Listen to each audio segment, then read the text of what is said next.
यहाँ पे एतत् शब्द का प्रयोग जो हुआ है उसे ब्रह्म के लिए इसलिए प्रयोग किया गया क्योंकि पीछे ब्रह्म की चर्चा करते हुए है कि वही ब्रह्म ने जब इंद्र का मानहरण किया, जब अग्नि का मानहरण किया, जब वायु का मानहरण किया, उनका मानहरण करने के बाद वो जो ब्रह्म है जिसकी चर्चा कर रहे हैं अभी, वो जो ब्रह्म है उस ब्रह्म को ही सब कारणों का कारण कहते हैं। कहते ये जो अब जिनके बारे में बोल के आया हूं ये, अब वो जिसको पहले वो कह रहे थे वो ब्रह्म, क्योंकि अब प्रत्यक्ष हुआ है इसलिए ये ब्रह्म। इस ब्रह्म के प्रति जब प्रत्यक्ष होता है तब एक तरह का अनुराग जगता है। जब तक प्रत्यक्ष नहीं होता भगवान का दर्शन तब तक विरह की कोई अवस्था नहीं आती है, तब तक उसे मिलन का और ज्यादा संकल्प और ज्यादा भावना नहीं होती। भगवान से एक बार अगर कोई मिला है तभी उसके प्रति मन जो है दौड़ता है, ऐसे ही नहीं दौड़ता मन, हमको अभी मन लगाना पड़ता है, तब मन गच्छति, दौड़ता है। किसके लिए? एतत्, जो देखा है, जो अभी मैंने देखा है, वो जो देखा है, एतत् ब्रह्म, इसलिए वहां पे एतत् को ब्रह्म कहा गया कि जिसे देखा उसे।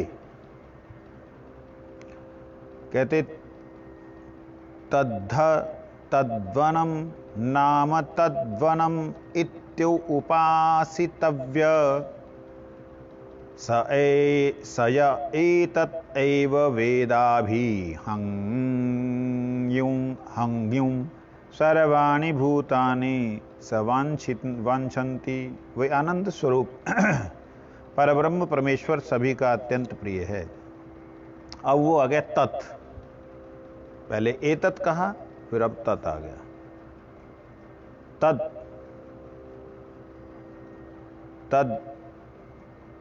वणम, वे परब्रह्म परमात्मा प्राणी मात्र का प्रापणीय होने के कारण तद्वनम तद्वनम तद्वनम तद्वन तद्वन नाम से प्रसिद्ध है। तद्वनम, यह आनंद घन परमात्मा प्राणी मात्र की अभिलाषा का विषय और सबका प्रिय है। तद्वनम, तद्वन का अर्थ देखना क्या है? हाँ, त द व दाधा व नीचे, तद्वन। गोपाल फटाफट देखो, देखो उसको।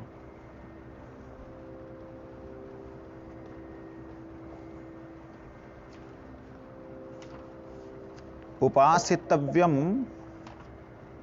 उनकी उपासना करनी चाहिए। स य, वह भी जो साधक हैं,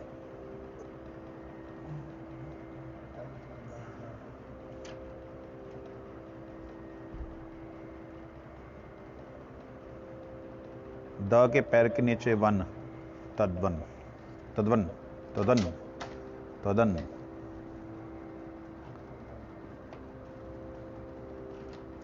कह रहे हैं कि वे परम ब्रह्म परमात्मा, वे आनंद स्वरूप परमेश्वर सभी का अत्यंत प्रिय है। सभी प्राणी किसी ना किसी प्रकार से उसी को खोजते हैं परंतु पहचानते नहीं, इसीलिए वे सुख के रूप में उसे खोजते हुए दुख रूप विषयों में भटकते रहते हैं, उसे पा नहीं सकते। इस रहस्य को समझकर साधक को चाहिए कि परब्रह्म परमात्मा को प्राणी मात्र का प्रिय समझकर उसके नित्य अचल अमल अनंत एवं परमानंद स्वरूप का नित्य निरंतर चिंतन करता रहे। ऐसा करते करते जब वे आनंद स्वरूप सर्वप्रिय परमात्मा का साक्षात्कार कर लेगा तब स्वयं ही आनंदमय हो जाएगा। अतः जगत के सभी प्राणी उसे अपना परम आत्मीय समझकर अपने हृदय से प्रेम करने लगते हैं। उपनिषदम भो ब्रूहि त्वक उक्त्वा तम उपनिषद ब्राह्मीं वावत उपनिषदम अब्रूमेति। गुरुदेव के सांकेतिक भाषा में ब्रह्म विद्या का श्रेष्ठ उपदेश सुनकर शिष्य उनको पूर्ण रूप से हृदयंगम नहीं कर सका, इसलिए उनसे प्रार्थना करने लगा कि भगवान मुझे उपनिषद रहस्य में ब्रह्म विद्या का उपदेश कीजिए। इस पर गुरुदेव ने कहा, वत्स, हम तुम्हें ब्रह्म विद्या का उपदेश कर चुके हैं।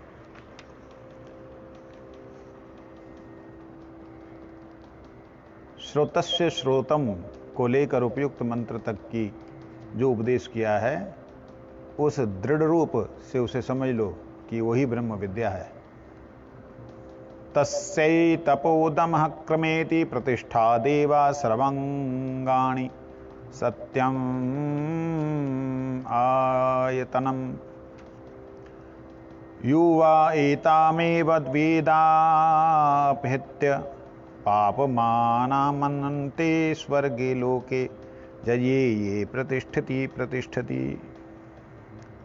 गुरुदेव कहते हैं कि जो मैंने बात तुम्हें बतलाई है उसे पढ़ करके रट करके ब्रह्म ज्ञानी नहीं हुआ जाता। तद्वन तद्वन वह पैर के नीचे है। हाँ, त्वदन त्वदन त्वदन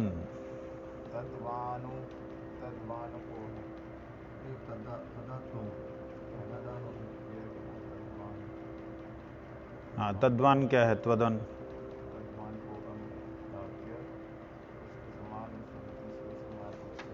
प्राप्त होने वाला। चलिए छोड़िए।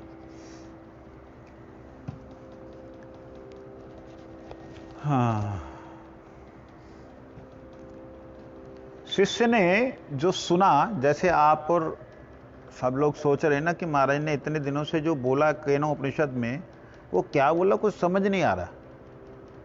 शिष्य को ये बात समझ में इतनी नहीं आई, क्योंकि गुरुदेव ने जो बोला सांकेतिक भाषा में बोला, संक्षिप्त में बोला। तब उसने बात पूछ ली, उपनिषदम भो ब्रूहि त्वा तम उपनिषदम ब्राह्मी वावत उपनिषदम अब्रुवीते।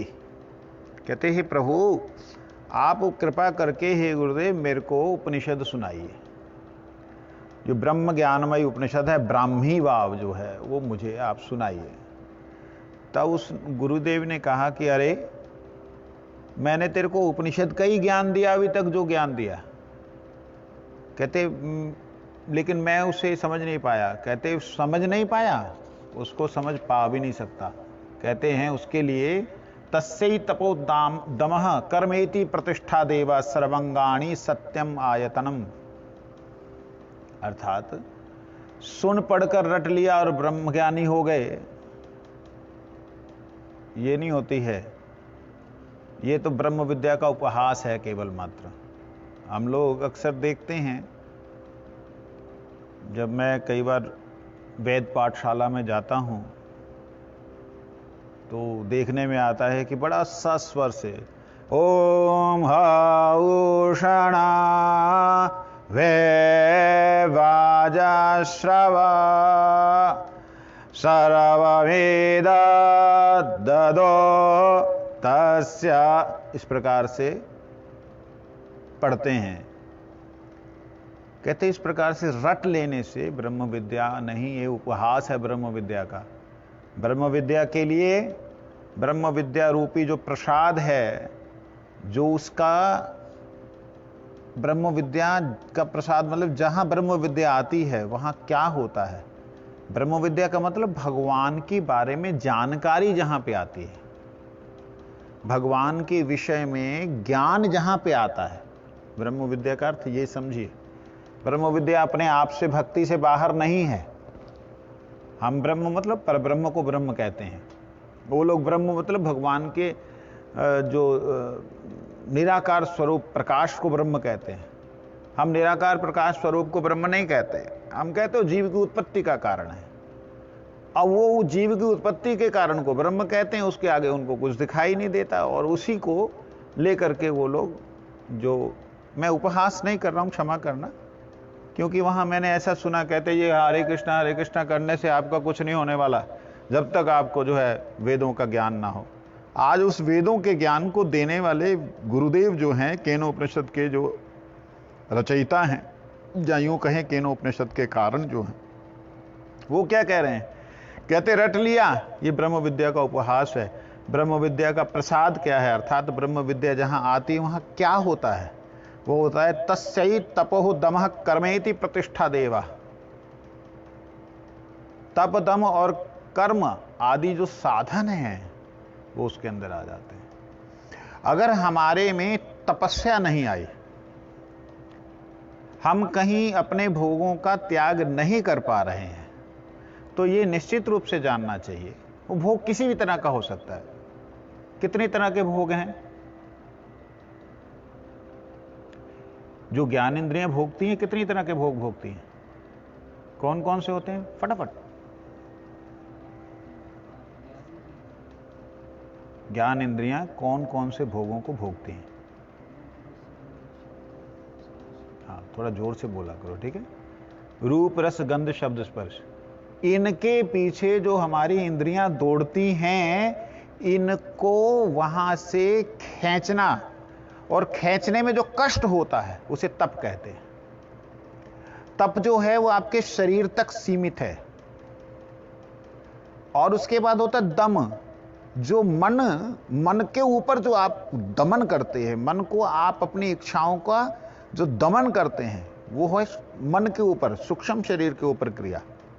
अभिमान का दमन करना, बुद्धि के ऊपर अभिमान को हावी नहीं होने देना, मन को बुद्धि के ऊपर हावी नहीं होने देना, इनको बुद्धि को हमेशा उनके ऊपर रख के उसका दमन करते हुए जो व्यक्ति कर्म करता है, यहां बड़ा सुंदर शब्द है, तस्यै तपो दमः कर्मेति प्रतिष्ठा देवा। जो व्यक्ति अपने तप से और दमन से कर्म करता है। कर्म कौन सा कर्म? कर्म का मतलब जो प्रतिष्ठा, देव को प्रतिष्ठित करने के कर्म है। देवः प्रतिष्ठा, अर्थात प्रतिष्ठा करने के लिए देव के कर्म क्या हो सकते हैं? भगवान को प्रकट करने के आधार स्वरूप जो कर्म है वो क्या हो सकता है जी? भगवान को, जहां परमात्मा को, जहां ब्रह्म को, किसी को भी आप कह लें, प्रकट करने का जो आधार कर्म है वो क्या है? वो है शरणागति। शरणागति ये कहां से आ गई? कहते बिना शरणागति के तो आपकी कोई भी क्रिया सिद्ध होने वाली नहीं है। कोई भी क्रिया सिद्ध होने वाली नहीं। जहां भी आपको कुछ भी चाहिए, आपको समर्पण करना ही होगा कि हे देव मेरा प्रणाम स्वीकार करें, हे देव मैंने जो क्रिया की है उसे स्वीकार करें, हे देव इस तपस्या को स्वीकार करें, इस यज्ञ को स्वीकार करें, इस कर्म को स्वीकार करें। वो जो शरणागति है वो भक्ति का भाव है। लेकिन शुद्ध शरणागति जो है वो शुद्ध भक्ति है। और वो शुद्ध शरणागति की बात यहां पे नहीं कही है। यहां पे जो कहा है वो है शुद्ध शरणागति को आधार, जिस आधार पे आके शुद्ध शरणागति होती है वो आधार है तपस्या। हम तपस्या नहीं करते। हमारे परम आराध्य शिला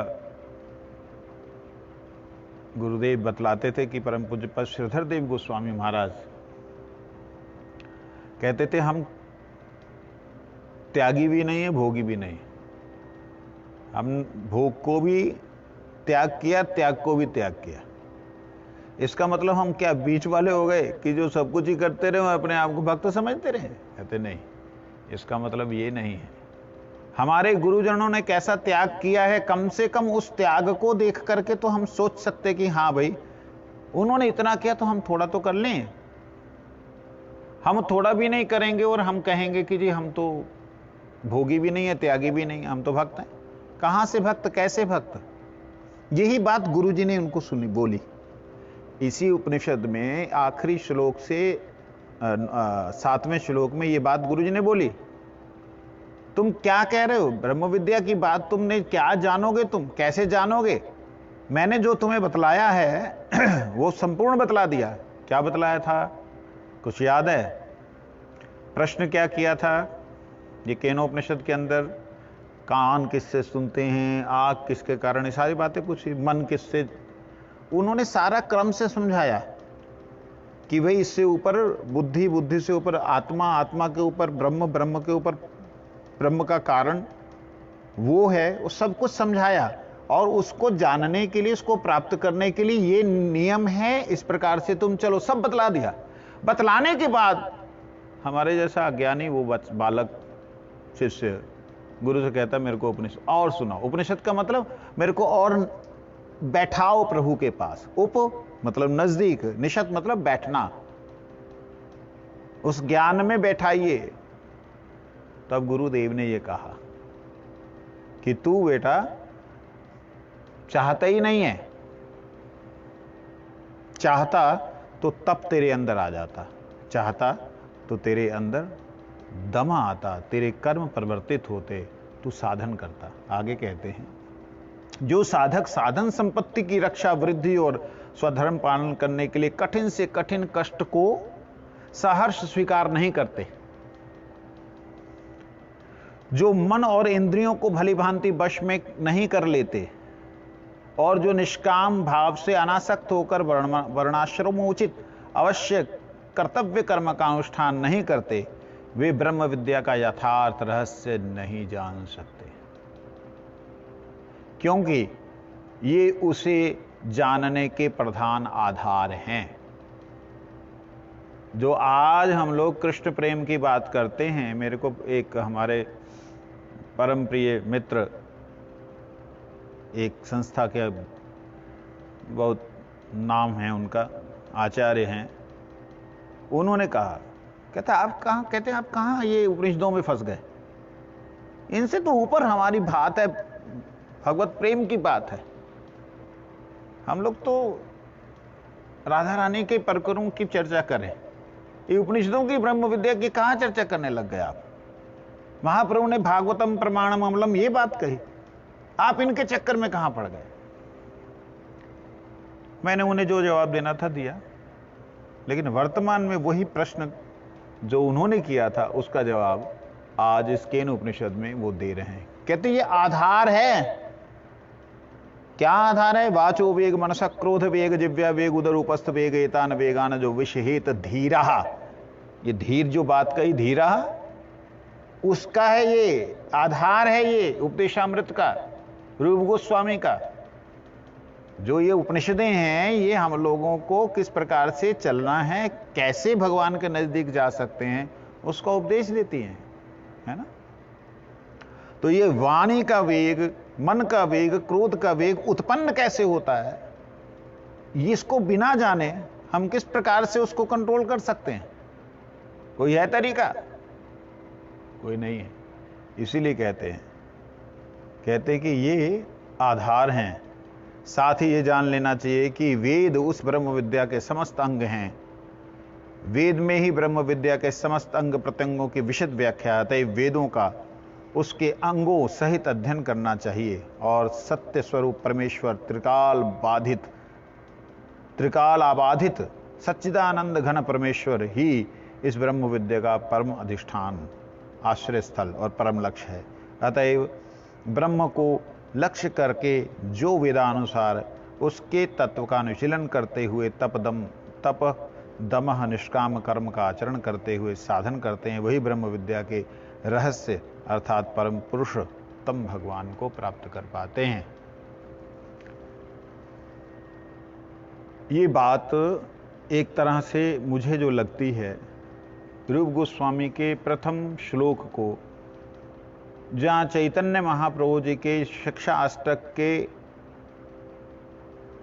पहले श्लोक के प्रथम पद को प्रतिष्ठित करती है। पहले श्लोक का जो प्रथम पद है वो क्या है? चेतो, बोलिए। चेतो दर्पणमार्जनं भवमादावाग्निर्वापनं श्रेयचंद्रिका वितरणं विद्यावधुजीवनम् आनन्दं बुद्धिवर्धनं प्रतिपदं पूर्णकृतास्वादनं सर्वात्मा संपन्नं परं विजयते श्रीकृष्ण संकीर्तनम्। ये जो श्लोक है, इस पूरे श्लोक के अंदर सप्त सिद्धियों की बात है, अर्थात एक के बाद एक के बाद एक एक एक एक स्टेप की बात है। तो पहला है चेतो दर्पण मार्जनम। चेतो दर्पण अर्थात चित्त रूपी दर्पण को साफ करने का उपाय है भगवान नाम, भगवान का नाम। लेकिन उस नाम को लेना कैसे है, इस बात को यहां बतलाया किन्होंने, रूप गोस्वामी पाद ने। आप नाम को लेंगे, कैसे लेंगे? पहला श्लोक रूप गोस्वामी का कौन सा है? उपदेशामृत का वाचो, जोर से, वाचो वेगम मनसः क्रोध वेगम जिह्वा वेगम उदरयोपस्थ वेगम एतान वेगान यो विषहेत धीरः सर्वामपि मां पृथ्वीं सशिष्यात्। तो उन्होंने वेगों को दमन करने वाला ही शासक है, जहां शासन करने वाला है, जहां शासन कर सकता है, ये बात कही। किन्होंने कही? रूप गोस्वामी ने। केन उपनिषद के रचयिता गुरुदेव ने क्या कहा? यही शम दम तप जो है, इसके द्वारा ही तुम आधारशिला प्राप्त करोगे। इसी आधार पे तुम जो प्रतिप्रतिष्ठित शब्द 2 बार आखिरी श्लोक में आया है, जये प्रतिप्रतिष्ठित अर्थात सर्वश्रेष्ठ जो वह लोक है, सवर्गई, स्वर्गई नहीं, सवर्गई, उस लोक में तुम प्रतिष्ठित हो जाओगे, वहां पूर्ण रूप से तुम टिक जाओगे, उस लोक में पूर्ण रूप से तुम जा पाओगे। तब होगा जब ये सब कुछ करोगे। ठीक है, अब बात आती है कि ये वाक वेग, मनोवेग, क्रोध वेग, जिह्वा वेग, उदर वेग, उपस्थ वेग, ये जो वेग हैं ये आते कैसे हैं, होते क्यों हैं, इसका कारण क्या है? ये बात भगवान गीता के 13वें अध्याय में बताते हैं। देखिए, आज जो केनोपनिषद का समापन उसका आखिरी श्लोक नहीं पढ़ा, शांति पाठ करेंगे। ओम अप्ययायन्तु ममंगानि, ओम अप्ययायन्तु ममंगानि, वाक् प्राणचक्षुः, वाक् प्राणचक्षुः, श्रोत्रम् अथो बलमिन्द्रियाणि, श्रोत्रम् अथो बलमिन्द्रियाणि, च सर्वाणि सर्वम् ब्रह्मोपनिषदं माहं ब्रह्म, ब्रह्मोपनिषदं माहं ब्रह्म, निराकुरयामामा, निराकुरयामामा, ब्रह्म निराकरोत, ब्रह्म निराकरोत, अनिराकरणम्,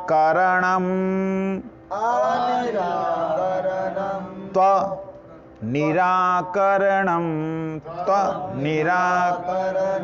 मे अस्तु, मे तदा आत्मनि निरते, तदा या उपनिषदसु धर्मास्ते मयि, सन्तु ते मयि, सन्तु ते मयि। ओम शांति शांति शांति। अथ इति केनोपनिषद समाप्तः। केनोपनिषद में जिस बात को समझाया, उस बात को हमारे रूप गोस्वामी पाद ने एक श्लोक के अंदर संपूर्ण केनोपनिषद को निचोड़ करके रख दिया कि केनोपनिषद का सार क्या है। वो है वाक वेग, मनोवेग, क्रोध वेग, जिह्वा वेग, उदर वेग, उपस्थ वेग, ये वेगों को दमन करो। रूप गोस्वामी ने ये श्लोक दे करके हमें बहुत ही क्लियर कर दिया कि इन वेगों को तुम दमन करो। दमन करने से क्या होगा? तुम इस पृथ्वी पे शासन कर सकोगे। पृथ्वी कौन सी है? ये पृथ्वी को किस पृथ्वी के बारे में कह रहे हैं? उस पृथ्वी के बारे में कह रहे हैं। ध्यान दीजिएगा, इस बात को मैं आपसे पूछ सकता हूं बीच में। किस पृथ्वी के बारे में कह रहे हैं? उसके बारे में कह रहे हैं जिसके बारे में भगवान गीता में 13वें अध्याय में बोल रहे हैं। क्या बोल रहे हैं? क्षेत्रः। क्षेत्र का मतलब पृथ्वी, लैंड, जिस पे कार्य करना होता है, जिस पे करने वाला करता है, वो उस पृथ्वी को नहीं पता लगता, लेकिन जो करने वाला है वो जानता है क्या कर रहा है। समझे नहीं? तो वो है क्षेत्र। और क्षेत्रज्ञ की बात कही। क्षेत्रज्ञ वो है जिसने वेगों को दमन किया। क्षेत्रज्ञ कौन? दमन किया। वेग कौन से हैं? वाणी का, जिसमें कुछ शरीर के हैं और कुछ मन के हैं। इन दो प्रकार के वेगों को दमन करने वाले व्यक्ति जो है, इसके ऊपर शासन कर पाते हैं। शासन करने का मतलब क्या होता है? बोलिए गोपाल जी, क्या होता है शासन करने का मतलब? हाँ जी, हाँ, कंट्रोल कर सकते। इसके अनुसार नहीं दौड़ते वो लोग, ये शरीर उनके अनुसार चलना शुरू कर देता है। शरीर के सुख की इच्छा होने से वो सारी इंद्रियों को उसकी तरफ नहीं दौड़ाते, उल्टा देखते हैं कि मेरे आत्मा को, मतलब मुझे जो है अंतरात्मा में कुछ मिल भी रहा है कि नहीं मिल रहा है। अगर नहीं मिल रहा है तो वो उसको दमन करते हैं। और उनके शासन से ये पृथ्वी शासित होकर के क्या करती है? अत्याहार से दूर हट जाती है, प्रयास नहीं करती। अत्याहार प्रयासस्य प्रजल्पो नियमाग्रह जनसंगम से लोल्यम च क्षण भक्ति विनश्यति। ये जो विनाश करने वाली वस्तुएं हैं भक्ति को, उनसे हट जाती है। वृत्ति जो दमन करते हैं उनके अधीन चलती है, वो ही कर पाते हैं इसे। जो दमन नहीं कर सकते वो अत्याहार नहीं कर सकते। तो ये जो बात है दो श्लोकों में, ये दमन की बात है। और उसी दमन की बात को चैतन्य महाप्रभु जी कहते हैं प्रथम श्लोक के प्रथम पद में, चेतो दर्पण मार्जनम। जब ये सब करोगे तब तुम्हारा चित्तरूपी दर्पण मार्जित होगा। और वो चित्तरूपी दर्पण है कहां पे, अर्थात वो चित्त है कहां पे, इस बात को समझाने के लिए भगवान ने गीता के 13वें अध्याय में क्षेत्र और क्षेत्रज्ञ की बात कही है। और इस क्षेत्र क्षेत्रज्ञ की बात को हम लोग पढ़ रहे थे, श्रवण कर रहे थे। एक उसमें बात आई,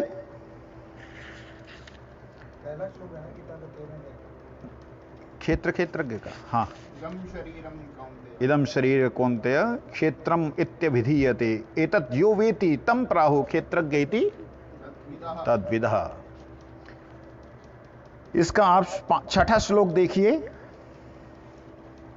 इसमें क्या कहा है उन्होंने? इच्छा द्वेष सुखम दुखम संघातश्चेतना धृति एतत् क्षेत्रम समासेन सविकाराम उदाहृतम। अर्थात ये इसके अंदर के विकार हैं। इस क्षेत्र में जो विकार आते हैं, विकार का मतलब क्या होता है? कोई व्यक्ति अगर भूमि में मानो गेहूं लगाता है तो उस गेहूं के साथ साथ कई छोटे छोटे छोटे छोटे खरपतवार और हो जाती होती है ना। चावल लगाता है तो चावल को तो एक एक को निकाल करके एक एक को लगाना पड़ता है। गेहूं तो मेरे ख्याल ऐसे ही लग जाते हैं, गेहूं बीज डालने से होता है, लेकिन चावल को पानी में उसको ज्यादा रखना पड़ता है, पानी के पौधे से निकाल के ऐसे एक एक डालना पड़ता है। और उसके अंदर जो खरपतवार होती है उसको क्या बोलते हैं? उसी खरपतवार को कहते हैं कि ये सारे के सारे विकार हैं। क्या हैं? विकार हैं, जो कि मूल रूप से उस चावल की खेती को बढ़ाने वाले रस को पी रहे हैं। हमारी आत्मा को बढ़ाने के लिए, आत्मा के प्रेम को, आत्मा के आनंद को वर्धन करने के लिए जो नाम प्रभु का रसास्वादन, नाम हरि नाम हम कर रहे हैं, उस नाम के रस को या उस नाम के प्रभाव को पी कौन रहा है? उस नाम के प्रभाव को, नाम की शक्ति को कौन पी रहा है? वो है ये विकार। इच्छा द्वेष सुखम दुखम संघातश्चेतना धृति एतत् क्षेत्रम समासेन सा विकारम उदाहृतम। ये है विकार। वो जैसे किसी चावल के खेत में मैंने देखा, हमारे ये प्रभु जी लोग चावल अपने घरों में लगाते थे। आपने देखा, मैंने भी देखा कि चावल के खेत की एक खासियत होती है कि आपको पानी खड़ा रखना पड़ता है खेत में। गेहूं में पानी नहीं खड़ा रखना पड़ता। पानी खड़ा रखेंगे तो गल जाएगा। उसमें पानी आपको खड़ा रखना पड़ता है कि उसमें पानी रहना चाहिए 1-2 इंच, तभी चावल होंगे। उस पानी को काटने के लिए कई बार चूहे घुसते हैं, अपना बिल बनाते हैं, सांप घुस जाते हैं, और वो जो साइडें जो उसकी मेड़ होती हैं उनको काटते जब हैं तो आपको हमेशा सतर्क रहना पड़ता है कि मेरे खेत में पानी है कि नहीं है। आपने कहा मैंने तो भर दिया, 3 इंच पानी तो था ही, अभी 3 दिन 4 दिन तो चलेगा। अरे 3-4 दिन चलेगा ऐसा सोचने से नहीं होगा। डेली आपको राउंड मारना पड़ेगा, वहां घूमना पड़ेगा, घूम करके देखना कोई चूहे ने बिल तो नहीं बना ली, कोई सांप घुस करके तो नहीं बैठ गया। इस प्रकार से ये बात भगवान कहते हैं, कहते ये इच्छा द्वेष सुख दुख जो है ये चेतना के संघात, चेतना को ये एक तरह से नष्ट करने वाले हैं, क्योंकि ये विकार हैं, इनसे बाहर निकलना है। अब आप देखिए ये होते कैसे हैं, ये पैदा कैसे होते हैं, इनके बीज कौन से हैं। अगर आप बीज को ही निकाल देंगे तो क्या ये खरपतवार होगी? जानते बीज कैसे निकलता है? किसी भी खेत में अगर आपको खरपतवार हो रही है तो उसके बीज को नष्ट करने के लिए आपको क्या करना पड़ता है? उसको बीज होने से पहले उखाड़ देना पड़ता है। अगर आप उसको पकने से पहले, उस खरपतवार को पकने से पहले, बीज होने से पहले अगर आप उसको निकाल के फेंक देंगे, वो सूख करके फूल भी नहीं लगेगा, उसका फल भी नहीं होगा, उसका बीज भी बनेगा नहीं, तो आपकी नेक्स्ट फसल में वो कम होंगे, अगली फसल में। इसी प्रकार से जो अच्छा क्षेत्रज्ञ है, अच्छा माली है, अच्छा एक किसान है, वो हमेशा अपने खेत की रखवाली करता है, हमेशा करता है। ऐसा नहीं कि चलो मैंने तो कर दिया, कितना भी आपने खेत को सफाई किया हो, कितना भी बीजों से रहित किया हो, लेकिन अगर आप उसकी तरफ ध्यान नहीं देंगे, उसके अंदर घास तो लग ही जाएगी। कैसे लगती है घास? घास जो है उसके बीज इतने सूक्ष्म होते हैं कि जब हवा चलती है, हवा में जब उसके बीज घास के ऊपर निकलते हैं ना, छोटे छोटे फूल आप लोगों ने देखे होंगे, वो हवा चलने से वो इधर से उड़ करके दूसरे खेतों में चले जाते हैं। इसी प्रकार से हम लोगों के जीवन में ये कई चीजें संग के प्रभाव से आती हैं, कई चीजें अपने अंदर नहीं भी हो तो संग के प्रभाव से आती हैं। इसलिए क्या जनसंगंश्च लोल्यम च, उस संग के प्रभाव से जो वस्तु आई है, इस शरीर के संग के प्रभाव से, जहां इस शरीर में मैं साधना कर रहा हूं, मठ में आया साधना कर रहा हूं, भक्ति कर रहा हूं, मैं विषय विकारों में नहीं जाऊंगा, कठोरता से पालन कर रहा हूं, तो फिर मेरे अंदर विकार क्यों आएंगे?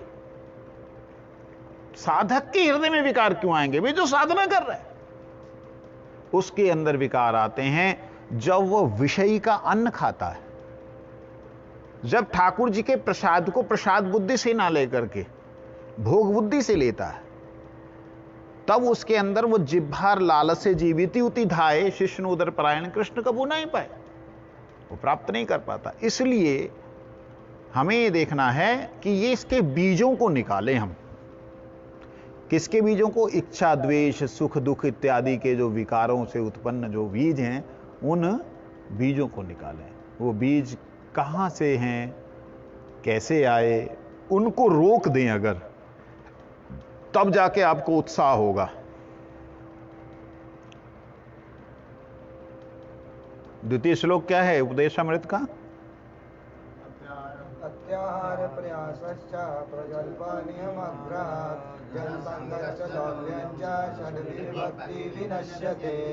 ये जो षड्वीर भक्ति विनश्यति वाली जो क्रियाएं हैं, इनको अगर आप रोक लेंगे, मतलब इन बीजों को बनने से पहले ही आप उठाकर पटक देंगे, तो आपको कोई रोक नहीं सकता है। फिर आपको आपके अंतःकरण में होगा क्या? उत्साहात, निश्चयात, धैर्यात, तत्त कर्म प्रवर्तनात्, वो होने लगेगा सब कुछ, वो आपको करना नहीं पड़ेगा। उसमें संग त्यागात सतोवृत्ति, वो संग त्यागात, यहां जनसंग का, वहां संग त्यागात किस लिए कहा? वो संग दूसरा है, यहां जनसंग अलग है। वो संग कौन सा है? वो संग है विजातीय संग। ये संग दुष्ट संग है। विजातीय संग और दुष्ट संग में अंतर है। विजातीय संग का मतलब होता है भक्ति पथ में चल रहे हैं, भक्ति पथ में चलते हुए भी जो लोग भगवान से भगवान की सेवा ना चाह के भगवान से भगवान की कुछ और वस्तु की कामना करते हैं, ऐसे व्यक्तियों का अनुस्मरण, अनुगमन करना, वो है संग। वो है जनसंग, वो जो संग त्यागात। जनसंग जो है वो अन्य जन्य है, वो दूसरे लोग हैं, विषयी लोग, जो भक्ति विरोधी लोग हैं, उनका संग त्याग है। ये बड़ी सूक्ष्म बातें हैं। इन सब चीजों को पता नहीं समझ पा रहे हैं? हाँ? बहुत अच्छी बात है, शुक्र है। कई बार मुझे लगता कि ऊपर से ना निकल रही हूं बातें। चलो अच्छी बात है। विजातीय संघ को नहीं छोड़ना। जो विजातीय, वहां पे जो ना, देखिए, जब आपने अपने अत्याहार रोक लिया, प्रयास जो है विषय प्रयास, उसे रोक लिया, जनसंग भी आपने रोक लिया, मतलब विषयी लोगों में नहीं आप जा रहे, तो फिर नेक्स्ट वहां दोबारा क्यों जनसंग, वहां पे क्यों कहा संग त्याग? वो संग त्याग अलग है। वो उत्साह में, भक्ति में आगे बढ़ रहे हैं, उत्साहात, निश्चयात, उसमें निश्चय कर हो चुका है, धैर्य हो गया है, तत्त कर्म प्रवर्तनात्, उसमें आप उस कर्म में करते आगे हुए बढ़ रहे हैं, मतलब वो आगे चला जा रहा है। लेकिन उसमें फिर बोला है संग त्यागात।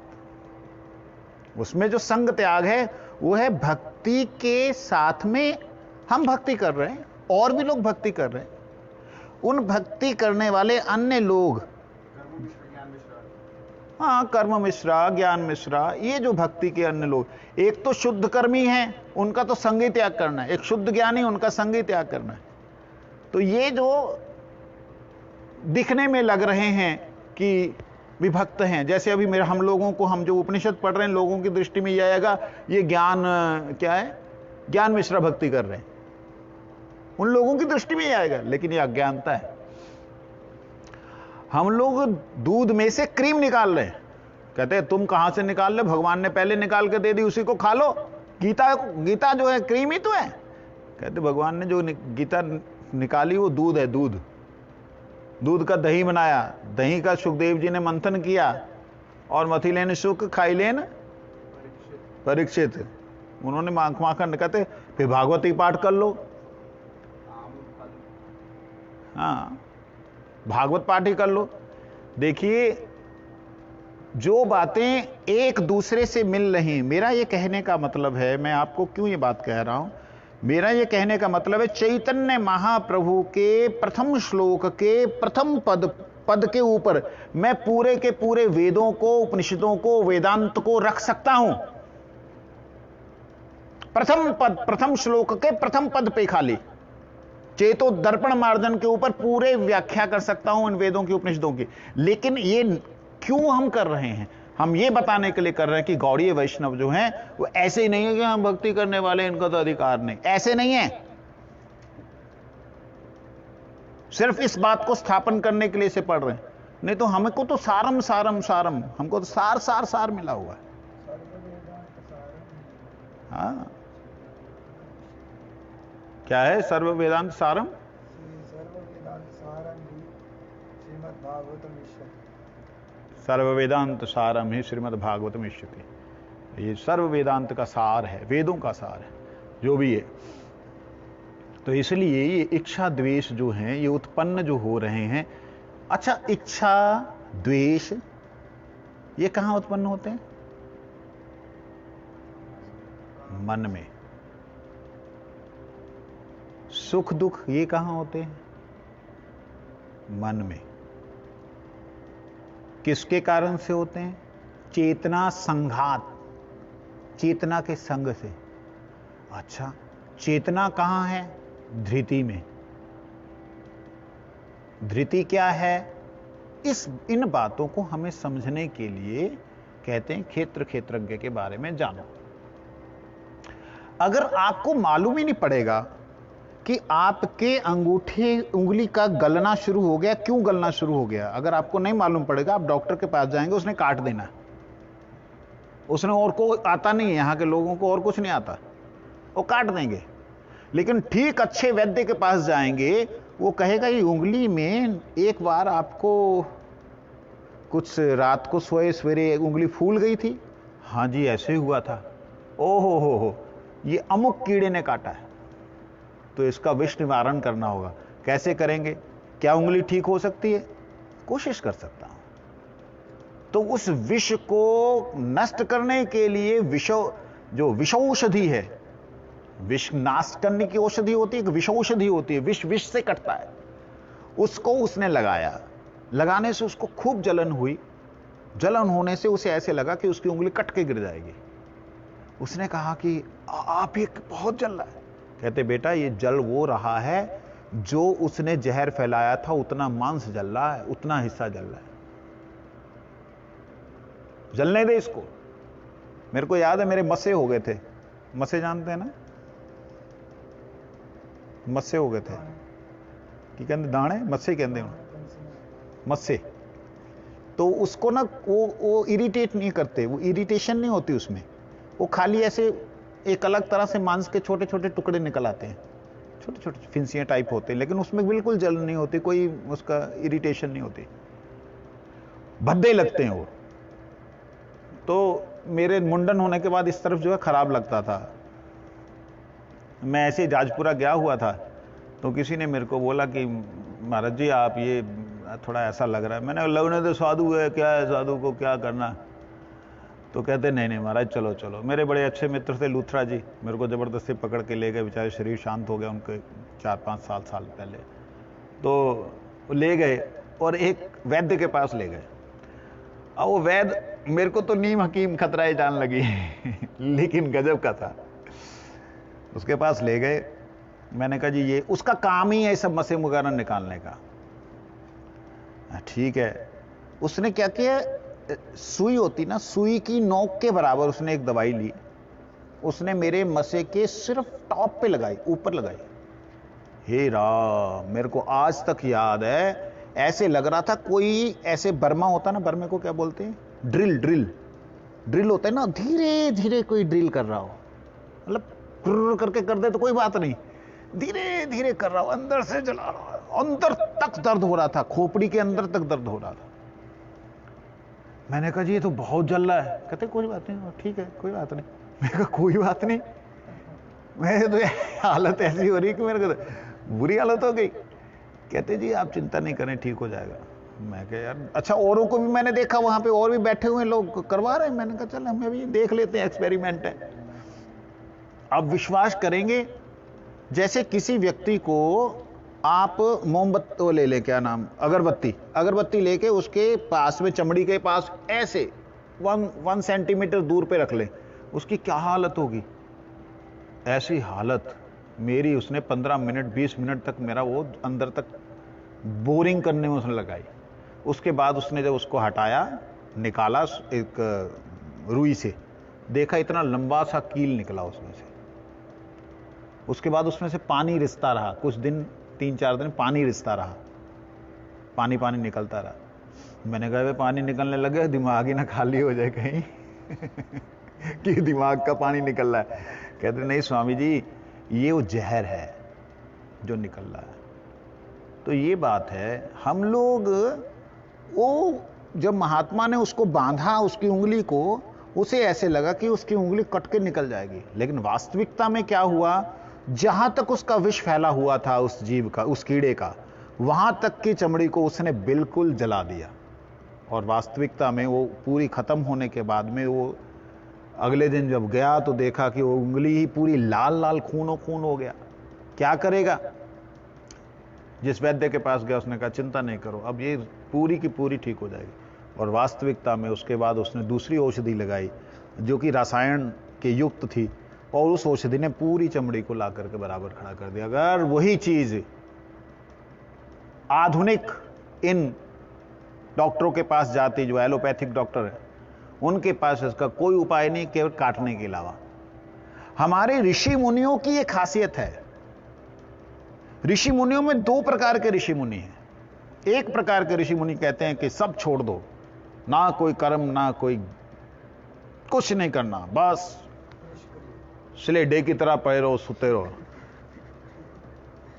कोई काम नहीं। और वो लोग निष्क्रिय हो जाते हैं, क्रियाहीन हो जाते हैं। लेकिन जो हमारे वैद्य हैं, हमारे गुरुजन हैं, वो कहते भैया ऐसे निष्क्रिय होने पर तुम्हें होगा क्या जानते हो? कोई ऐसा समय आएगा अचानक से तुम्हारे अंदर में भोग प्रवृत्ति जागेगी, सौरभ ऋषि की तरह, फिर तुम भागोगे, जिन विषयों को छोड़ा उन्हीं विषयों की तरफ दौड़ोगे। इससे अच्छा है कि तुम विषयों को बाहर से ना छोड़ो, विषयों को उठा करके प्रभु के चरण में लगा दो।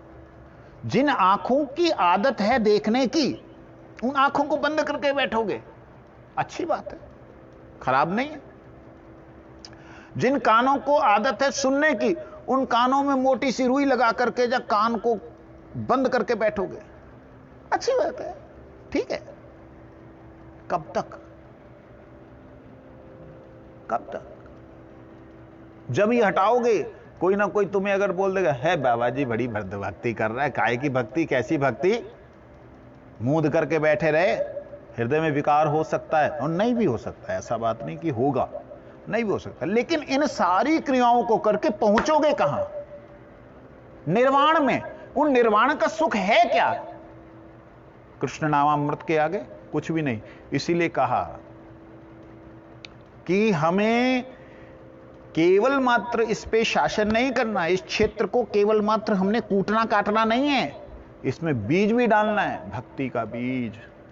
भक्ति का बीज डालने के लिए, इस क्षेत्र और क्षेत्रज्ञ को समझने समझाने के लिए कल को हम लोग और थोड़ा विस्तार से चर्चा करेंगे। और ठाकुर जी की कृपा से मेरे अंतरात्मा में एक बड़ा सुंदर बात आ रही है। जीव तत्व के ऊपर हमारे सभी ऋषियों ने, सभी मुनियों ने, सभी गुरुजनों ने बात कही है। जीवात्मा कौन है, कैसी है, क्या है, इन सब बातों का चर्चा हुई है, ऑलरेडी हो रखी है। लेकिन आधुनिक समय में, अभी इस वक्त वर्तमान में, मेरे जैसे विवेचन करने वाले लोग उसकी गहराई में नहीं पहुंच पा रहे, और जो उन्होंने बोला है उसको रट्टाफिकेशन, सिर्फ रट लिया। कृष्ण स्वरूप, जीवर स्वरूप है, कृष्ण नित्यदास, जीवर तटस्थ शक्ति, भेदा भेद प्रकाश। सर क्या है भेदा भेद प्रकाश, क्या है स्वरूप भाई? इन सब चीजों को ना जानने के कारण आज अपने आप को कृष्ण के प्रेमी भक्त कहलाने वाले लोग, मैंने उन सबको निवेदन किया हुआ है। चैलेंज शब्द बोलना अच्छा नहीं लगता है, खराब लगता है, अभिमान में लगता है। सबको निवेदन किया हुआ है, आप कृपया करके मुझे जीव के स्वरूप का वर्णन कीजिए। जीव स्वरूप कृष्ण नित्यदास। क्या कृष्ण नित्यदास? ये तो स्वभाव है जीव का, ये वृत्ति है जीव की। जीव का रूप क्या है? इस विषय पे एक अंतरात्मा में बड़ी सुंदर एक चेतना सी जगी हुई है। तो जब ठाकुर जी की कृपा होगी, गुरुदेव की इच्छा होगी, उसको हम लोग चर्चा करेंगे। क्षेत्र क्षेत्रज्ञ के प्रसंग के अंदर ही वो आएगा।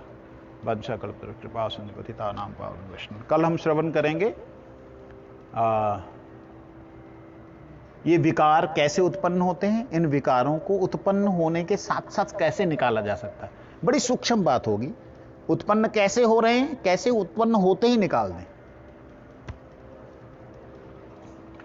हरे कृष्णा कृष्णा कृष्णा हरे